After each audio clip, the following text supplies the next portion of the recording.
Hey there, fake-ass patriots, Trump supporters, sellouts. Hey, listen, did you hear about that raid that was conducted down there in South Florida? Alpie Oaks?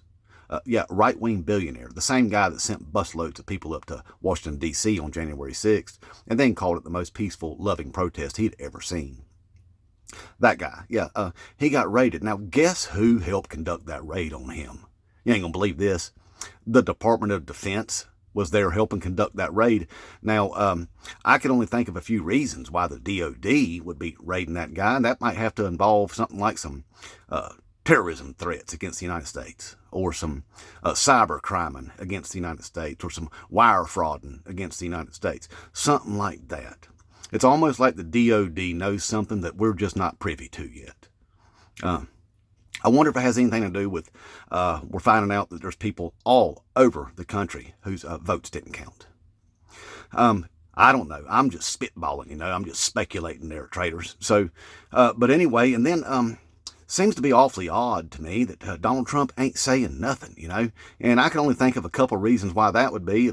And one of them is that, well, you gave him what he wanted. You gave him what he wanted. He thinks he won, and he don't need you anymore because he's always despised you. See, you're not a billionaire.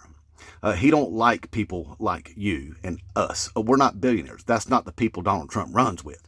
Donald Trump runs with the people that he's filling up his cabinet with right now. Billionaires. Okay? He don't need you. Therefore, he never has to talk to you again. He's been looking forward to this day for a long, long, long time, okay? That right there is one potential reason. The other one is maybe he's like a toddler that knows he did something wrong, and he's just putting his hands over his eyes and thinking, if you can't see me, I can't see you. That's another possibility right there. But hey, meanwhile, though, you'll be glad to know this. Since Donald Trump didn't know anything about Project 2025, he went ahead and hired the head honcho of Project 2025 to put in his cabinet. Okay, that's what he just did.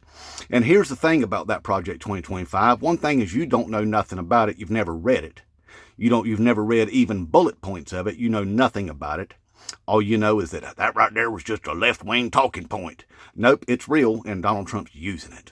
And none of you are going to like it. None of us are. See, I grew up with a bunch of you Trump supporters. I know exactly how you think and what you think.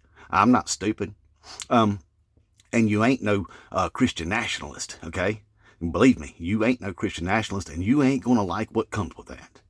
So at some point, I promise you this, you're not going to like the result of a Donald Trump second term. All right? You're not. Nobody is. And while you're sitting there eating crow and a leopard's chewing on your face, you're going to turn around and say, you know what? We got to come together. We got to come together and take this country back from that tyrannical government that we created. And the left is going to look at you and tell you to kick rocks. Look, you're the ones that went out there and fantasized about civil war and all the time. Remember, you're the ones with all the pew-pews. We ain't got none. Remember that? We don't have none of that stuff. That's you. That's you. So while I'm sitting back here drinking on my Bud Light because I was never afraid it was going to make my wiener fall off, y'all get your tails out there on the front line and take this country back from the fascist, tyrannical government you created. All right? Inmate Trump.